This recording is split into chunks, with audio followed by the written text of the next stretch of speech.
శ్రీగురుభ్యో నమ. హరి ఓం. భక్తి సంఘ ప్రేక్షకులకు శుభాశీస్సులు. ఈరోజు ఏకాదశి గురించి మనం తెలుసుకుందాం. ఆషాఢ బహుళ ఏకాదశి అంటే కృష్ణపక్షంలో వచ్చేటువంటి ఏకాదశి పేరు కామిక ఏకాదశి, కామద ఏకాదశి అనే పేర్లు. అసలు ఏకాదశులు అంటే ఏమిటండి, ఎట్లా వచ్చినాయి, వాడి పుట్టుపూర్వోత్తరాలు ఏమిటండి అని అంటే మనకి పద్మపురాణంలోనూ భవిష్యోత్తర పురాణంలోనూ కూడా వీటి గురించినటువంటి చరిత్ర అంతా ఉన్నది. శ్రీకృష్ణ భగవానుడు ధర్మరాజుకు చెప్పిన విధంగా కూడా ఆయనకు విశదీకరించినట్టుగా తెలియజేయబడినాయి. మనకి సంవత్సరానికి 12 మాసాలు అంటే 12 నెలలు. ప్రతి 15 రోజులకి ఒకసారి ఒక ఏకాదశి వస్తుంది. ఏకాదశి అంటే 11వ రోజు అని అర్థము. పాడ్యము నుంచి లెక్క వేసుకున్నట్టయితే 11వ రోజు ఏకాదశి. అట్లాగా ప్రతి 15 రోజులు అంటే పాడ్యం నుంచి పౌర్ణమి వరకు ఉన్న 15 రోజులు, పౌర్ణమి తర్వాత పాడ్యం నుంచి మళ్ళీ ఏకాదశి వరకు ఉండే మధ్యలో వచ్చినటువంటి ఏకాదశి కలిపి శుక్లపక్షం బహుళపక్షం కలిపి నెలకి ప్రతి మాసానికి 2 ఏకాదశులు చొప్పున 12 మాసాలకి 24 ఏకాదశులు వస్తాయి ఒక సంవత్సరానికి. అధిక మాసం వచ్చినట్లయితే ఇంకొక 2 ఏకాదశులు పెరుగుతాయి. వాటినప్పుడు పురుషోత్తమ మాసంలో వచ్చేటువంటి ఏకాదశులు అంటారు. అవి ఇంకా చాలా ఎక్కువ పవిత్రమైనవి, ఎక్కువ శక్తివంతమైనవి కూడా. శ్రీ మహావిష్ణువు చాతుర్మాస వ్రతం మనకు ప్రారంభమైనప్పుడు తొలి ఏకాదశుడు ఎప్పుడైతే ఆయన శయనముద్రలోకి వెళతారో నిజానికి వారు నిద్రించినట్టయితే ఈ లోకాలనే ఏమైపోతాయి, అది ఒక యోగమాయ. ఆ వెళ్ళిన తర్వాత వచ్చేటువంటి ఏకాదశి దీనిని కామిక ఏకాదశి అంటారు. కామిక ఏకాదశి అంటే వారి యొక్క కామనలు అంటే కోరికలు తీర్చుకునేటువంటి ఏకాదశి. ఏకాదశి నాడు ఎవరైతే వ్రతం ఆచరిస్తారో వారికి కోరికలన్నీ కూడా సత్వరంగా తీరుతాయి అని చెప్పినని దాని యొక్క అర్థము. అయితే ఈ ఏకాదశి వ్రతం ఎలా చేయాలి, ఎవరు చేయాలి అంటే దీనికి వర్ణక్రమంలో ఎటువంటి నిషేధము లేదు. ఎవరైనా చేసుకోవచ్చు వారి శక్తిని అనుసరించి. అయితే ముందుగా చేయవలసిన దానికన్నా కూడా చేయకూడదు ఏమిటో తెలుసుకుంటే తద్వారా ఏం చేయాలి అనేది విషయం చదువుగా అట్లా అర్థమవుతుంది ఎవరికైనా సరే. ఏమి చేయకూడదు అంటే ఆ రోజున పూర్తిగా ఆరోగ్యవంతులు మాత్రమే సుమా, అనారోగ్యం ఉన్నవాళ్ళు, పెద్ద వయసు మీరిన వాళ్ళకి ఈ నియమాలు ఏమీ వర్తించవు. ఏమేమి చేయకూడదు అంటే మంచం మీద నిద్రించరాదు, భూసేనం చేయవలను, నిరాహారంగా ఉండాలి. ఆ రోజంతా నిరాహారంగా ఉండి తర్వాత రోజు ద్వాదశ గడియలు వచ్చిన తర్వాత పారణ చేయాలి. అంటే పారణ చేయటం అంటే భోజనం చేయాలి స్వామివారికి నివేదన చేసి. ఆ రోజున విష్ణు సహస్రనామ పారాయణ చేయవచ్చు, స్వామివారికి తులసిమాలతో పూజ చేయవచ్చు.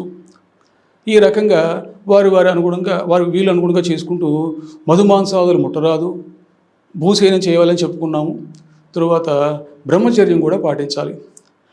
నేను గుడికి వెళ్ళి వచ్చేసాను, దేవాలయంకి వెళ్ళి వచ్చేసాను, అక్కడ అర్చన చేసేసారు, పూజ చేసేసారు, ఇంక నా ఇష్టం వచ్చినట్టు నేను చేస్తాను అంటే ఆ ఏకాదశి ఏమాత్రమూ ఫలించదు. కాబట్టి నియమానుసారంగా ఎవరైతే చేస్తారో ఆ వ్రతం యొక్క ఫలితం వారికి వస్తుంది. పూర్వము సంవత్సరంలో ఉన్న అన్ని ఏకాదశులు కూడా ఒక వ్రతంలాగా నియమంగా పెట్టుకుని 24 ఏకాదశులు కూడా మానకుండా చేసేటువంటి వారు ఒక సంవత్సరం పాటు. అసలు ఎందుకు చేయాలండి ఏకాదశి వ్రతము? ఆ రోజు ఏం చేస్తారు అండి అంటే అవకాశం ఉన్నవారు సత్యనారాయణ స్వామి వ్రతం చేసుకుంటే చాలా చాలా ఉత్తమం. అసలు సత్యనారాయణ వ్రతానికి దీనికి సంబంధం ఏమిటండి అంటే సత్యనారాయణ స్వామి వ్రతాన్ని ఏ రోజైనా చేసుకోవచ్చని వ్రతకల్పంలో చెప్పున్నది. ఏదైనా ఏకాదశి నాడు కానీ, వారి యొక్క వివాహం అయినటువంటి రోజును కానీ, వారి యొక్క జన్మదినం రోజును కానీ, లేదా వారికి కుదిరినటువంటి ఏదైనా శుభముహూర్తం ఉన్నటువంటి రోజులైనా కానీ, లేదా ఏకాదశి నాడైనా కానీ, పౌర్ణమి నాడైనా కానీ చేసుకోవచ్చు అని చెప్పున్నది. ఎందుకు చేసుకోవాలండి విధిగా అందరూ కూడా అన్ని వర్ణముల వారు అంటే ఈ సత్యనారాయణ స్వామి వ్రతం రోజున ఆ వ్రతం చేసే సందర్భంలో మనకి ముందుగా స్వామివారికి కలశారాధన, మంటపారాధన చేస్తారు కదా. ఆ మంటపారాధనలో వారి యొక్క ఇంటి దేవుడిని, వాళ్ళ యొక్క కులదేవతని, నవగ్రహాలని, అష్టదిక్పాలకులని వీరందరినీ కూడా అక్కడ ఆవాహన చేస్తారు. వారి యొక్క నక్షత్రాలను కూడా ఆవాహన చేస్తారు. దీనివలన ఏమవుతుందంటే వారి గృహంలో ఎవరికైనా కాస్త చికాకులు ఉన్నట్టయితే, ఈ గ్రహ సంచారం వల్ల గోచార రీత్యా కానీ లేదా జన్మలగ్నంతో కానీ ఉన్న వేరే ఏదైనా ఇబ్బందులు ఉన్నా కూడా అవన్నీ కూడా ఉపశమనం ఇచ్చి శాంతించడం కోసం ఈ ప్రక్రియ ఉపయోగపడుతుంది అని చెప్పినని ప్రతి ఏకాదశి నాడు మీరు వ్రతం చేసుకోండి అనేటువంటి నియమం పెద్దలు పెట్టారు. ఇంట్లో ఒక 5 6 4 ఉన్నారనుకుంటే ఒక్కొక్కరికి ఒక నక్షత్రం ఉంటుంది, ఒక్కొక్కరికి ఒక రాశి ఉంటుంది. గోచార రీత్యా వాటి ఫలితాల వల్ల అందరికీ తేడాలుగా ఉంటాయి. ఒకళ్ళు మంచిగా ఉంటే ఒకళ్ళు బాగుండదు.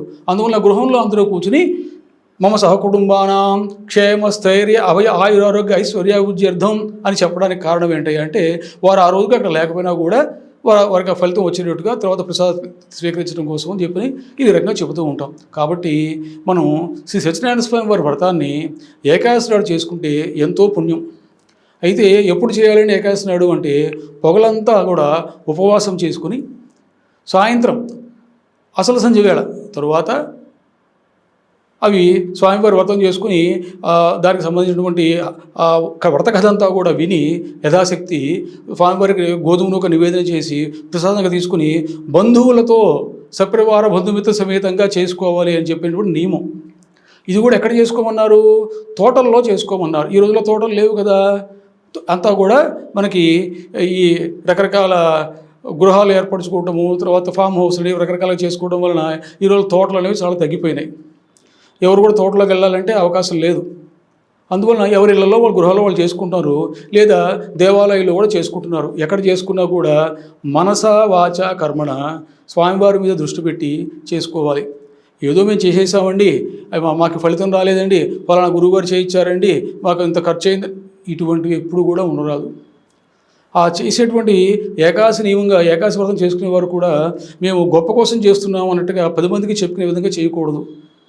మనసా వాచ కర్మణ కూడా మన పంచేంద్రియాలన్నీ కూడా స్వామివారి మీద దృష్టిగా పెట్టి మన వేరే ఆలోచన ఏమీ లేకుండా మనకు ఉన్నంతలో కలిగినంతలో, అంటే వారికి ₹1 ఉంది వారి దగ్గర, రూపాయి తగ్గట్టుగా ఖర్చు పెట్టాలి. రూపాయి లేదు, ధనం లేని వారు ఉన్నారు, దాని తగ్గట్టుగా వారు ఖర్చు పెట్టాలి. ధనం ఉండి చేయగలిగిన శక్తి స్తోమత ఉండి కూడా లోభిత్వం ప్రదర్శించినట్టయితే ఆ వ్రతం ఏకాదశి వ్రతము ఫలించదు.